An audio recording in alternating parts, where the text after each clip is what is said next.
What is going on, guys? It's Trevor from TradeBlog HD here. I'm back here with Tom, and today we're going to be talking about the top 5 features on Windows 10. And of course, the pinnacle question, is it worth it? Stay tuned.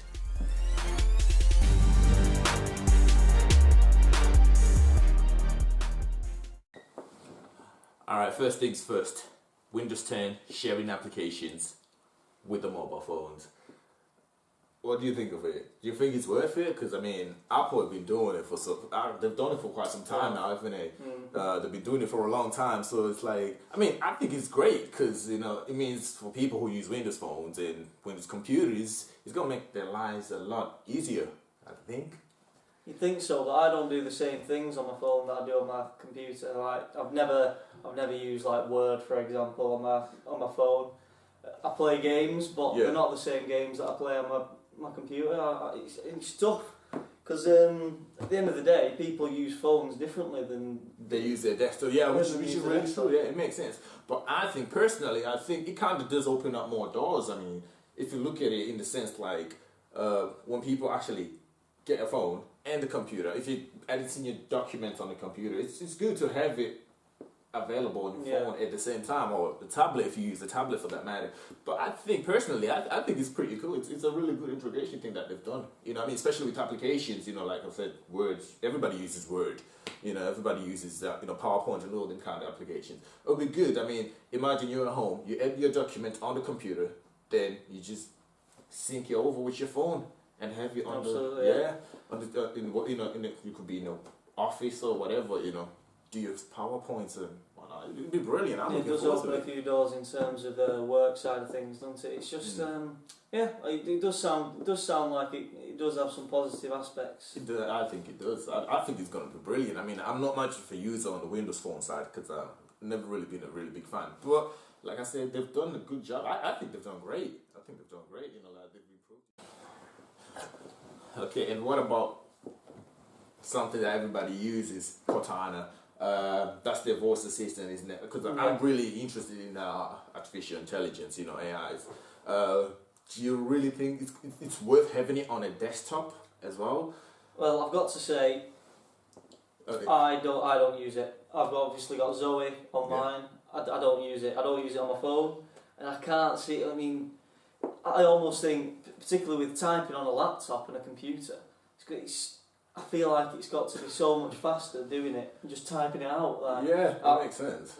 It doesn't take long to click on Google and then type something in, and that's all she does. Yeah. She? Yeah. That's all she does. Yeah. I mean, I get you because, it's the same with Google now. You get Google now on a desktop computer, which is great. Sometimes it's awesome to have, but I don't think a lot of people actually use it. I mean, it's great having an option there, but I don't think people would actually use it. That's the thing, I feel like it's another feature that they just add into the list. Yeah. We can do this. It sounds more like it's something just to brag about. It's more bragging rights more than actually using it. Because, I mean, I get it. Yeah, fair enough. Google have done it with Google Now. We've got Google Now on the browser. Fair enough. But Cortana on a desktop, I don't know, man. I don't know. It's gonna. I don't know. I'd like to see it. If it works, fair play. But if I see it in action, I might change my mind. But at the moment, I can't see it again. I can't see it happening. And you get out. Go on your basket. Don't. Put that up. Will do. But yeah, I don't know. It's gonna be. It's a tough one because.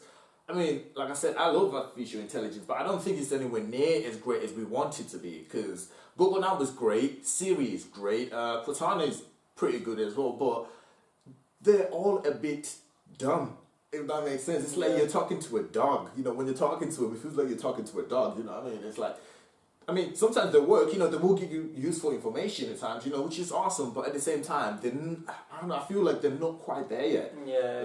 Cortana is pretty intelligent. Because it's got certain features in it that will, like, for example, remind you to, like, let's say, buy flowers when you're near a flower shop, which is awesome. Because that's built in the phone. Like, it will recognize you're near a flower shop and it will remind you to do it, which is awesome. But at the same time, I still think they're nowhere near as good as we want them to be yet. They're still quite a long way off. Step in the right direction. Yeah, definitely a step in the right direction, but having it on the desktop though, that's going to be, it's a tough one. It's going to take a long time to convince me on using Cortana on the desktop when I can just type it in straight away. It's going to be definitely. We'll see how that one.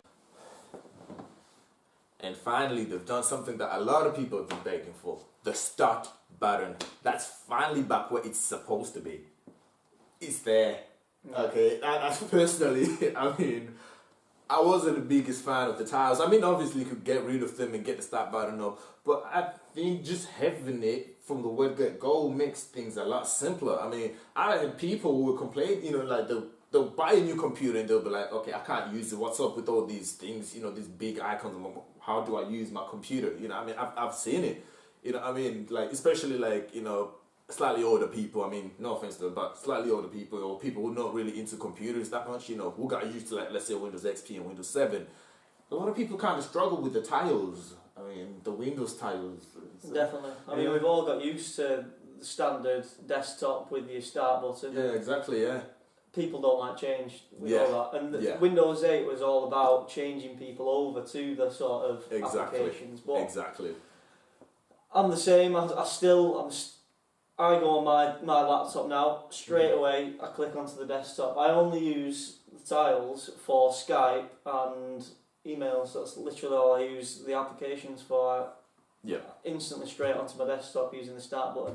I agree. I have to agree with you, mate. I have to agree because it's it was a bit too much. I mean, I get it. They were trying to make it synchronized, you know, with the mobile phones because the mobile phones were based on tiles. But at the same time, it didn't really work out on the desktop. Personally, that's my personal opinion. It didn't really work out. They kind of overchanged it a bit too much. Yeah. You know, I mean, in a short period of time, you know, from Windows 7 to 8, they kind of like just totally changed it. And like I said, a lot of people struggled to get into the groove of it. You know, it took a long time. But hey, it's good to see them kind of resorting back to it. So it's you know, props to Microsoft. I give them thumbs up on that one. Oh yeah, another thing I almost forgot all about: Xbox being integrated. Of course. I mean, for gamers, I mean, people who like game editing and all that kind of stuff, I mean, YouTubers who do game editing and all that kind of stuff, that's going to be pretty awesome. It's going to make things a lot easier for them, you know, like, you know, game capturing and all that kind of stuff. It's going to make it... Well, that's the thing, everyone wants to stream the games at the moment, don't they? Yeah, exactly, Everyone wants to be a big YouTuber, don't they? Exactly, yeah. Let's be honest, most people who are streaming, no one's watching the games. Yeah, true. It's a very select few people who I think that's going to have a proper influence on. I mean, obviously you can show your friends your content, but which is pretty cool. Is it needed? Hey man, there's only one way to find out. No one's going to watch my games. If I stream something, I want to get it. No one's watching what I'm playing on. So I don't know. I just think it's a very select few people and it's actually going to have an impact on that. Yeah, well, but that's the whole point of doing it, isn't it? It's try. You gotta try it because if you don't try, you don't know if it's going to work or not. So I think, again, props to Microsoft for trying something different, you know, I mean, trying to get everything. Because it just means everything is all synchronized. I mean, the phone, the Xbox, and the computer, even tablets, they're all integrated into like pretty much one big item, you know what I mean? Which is awesome. You know, it makes viewing your information when you're not around a lot easier. And obviously the best part, it's going to be free for the first year, and that's for people who use Windows 7 and Windows 8.1, is it? If I'm not confused. That's pretty awesome, I think. I think that's brilliant. It's really, really awesome because it's a software that will cost you quite a lot of money. I mean, even if you was to buy the DVD-ROM with Windows 7 or Windows 8 or something, that costs you a lot of money. But if you're going to get it for free as an upgrade, I'm taking that. I think it's important because Windows 8 really naffed off a lot of people. Yeah. See, I personally, I think that's the main reason why they're doing it. Because like, a lot of people weren't too happy with it. And to be given the option, even just to try it out, and the thing is, because it's going to be unpolished. I mean, Windows 8 when it first came out had so many problems, which is why they brought out the 8.1. Yeah, definitely. So I think it's the first year. It's important to have it free, so people. It's just like testing it out. Yeah, exactly. It's like everyone can give it a dry run, and then it's like we're the test dummies this time around. You know what I mean? But I think that's crazy because I mean, considering how much money Microsoft make from people buying the software, and for them to say, okay, for the whole year, first year we're gonna give it to everybody for free. Now that's a winner. I don't care who says what. That is awesome. That is really, really awesome. Not even Apple do that, so it's pretty cool. You know, props. You know, double thumbs up to these guys. They've done brilliantly. But anyways, that's it, guys. This is the top 5 things we wanted to talk about, and more videos obviously will be coming soon. The phone winner being announced today. That's going to be on Twitter, which is at TradeBlogHD, and we also got an Instagram page now. Don't really use it much, but yeah, we got it. We're going to be posting more stuff on there as well. So stay tuned on that one. And obviously, Tom is going to be appearing in more videos. Great. Yeah, I have to put up with it. Well, before you go, will you be getting Windows 10? Yeah, definitely.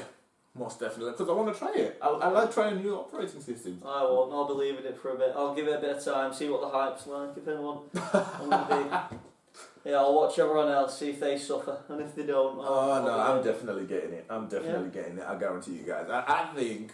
What do you think, guys? Do you think it's worth it or no? If you think it's worth it, write it in the comment below. If you think it's not, then I don't know. Put the thumbs down. No. Yeah. No. Thumbs down. Give us a like either way. But anyway, guys, thanks for watching. We out. We'll catch you guys sometime very, very soon. Probably next week with another video. We out, y'all. Take care. Peace.